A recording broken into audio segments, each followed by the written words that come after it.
దానియేలు కాలంలో బబులోను ప్రాచీన ప్రపంచంలోని అత్యంత ప్రసిద్ధ నగరం. బబులోను యొక్క రాజ్య మతంలో పెద్ద పెద్ద దేవాలయాలు ఉండేవి. వాటిలో వివిధ నగరాలకు చెందిన విదేశీ దేవతలను ఆరాధించే పెద్ద సమూహాలు ఉండేవి. ఆ దేవతలకు ఆయా నగరాల రాజకీయ స్థాయికి అనుగుణంగా హోదాలు నిర్ణయించబడేవి. బబులోనులోని అనేక నగరాలు, అనేక దేవతా సమూహాలు, అలాగే బబులోను చరిత్రలో తరచుగా మారిన రాజకీయ పరిస్థితులు, ఇవన్నీ అనేక ఆరాధనా సమూహాల మధ్య చాలా సంఘర్షణకు దారితీశాయి.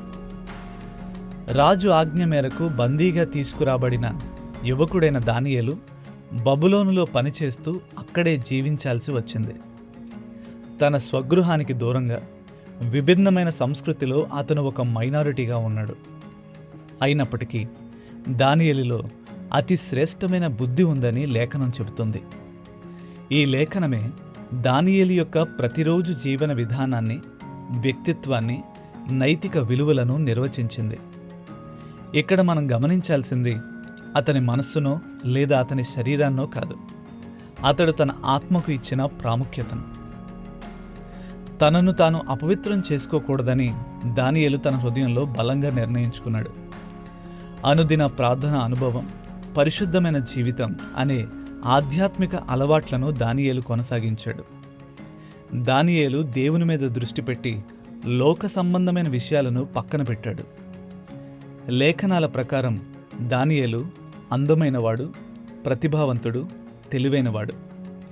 అయితే తన ప్రతిభను, అందాన్ని, తెలివితేటలను ఉపయోగించి జీవితంలో పైకి ఎదగాలని అతడు ఏ రోజూ ప్రయత్నించలేదు. బదులుగా పరిశుద్ధమైన జీవితాన్ని జీవించడంపైనే దృష్టి పెట్టాడు. రోజుకు 3 సార్లు మోకరించి ప్రార్థించే అలవాటు దానియేలుకు ఉండేది. ఈ అలవాటే దానియేలుకు అతి శ్రేష్టమైన బుద్ధిని ఇవ్వడమే కాకుండా సమాజంలో స్థిరమైన భక్తి జీవితాన్ని కొనసాగించడానికి అవసరమైన బలాన్ని ఇచ్చింది. బైబిల్ ఇన్ఫ్లుయెన్సర్స్ అనే సిరీస్ మీకు ఆశీర్వాదకరంగా ఉంటే మా ఈ ప్రయత్నానికి లైక్, షేర్ అండ్ సబ్స్క్రైబ్ చేసి మమ్మల్ని ప్రోత్సహించండి. మరొక కొత్త బైబిల్ ఇన్ఫ్లుయెన్సర్తో మీ ముందుకు వస్తాం.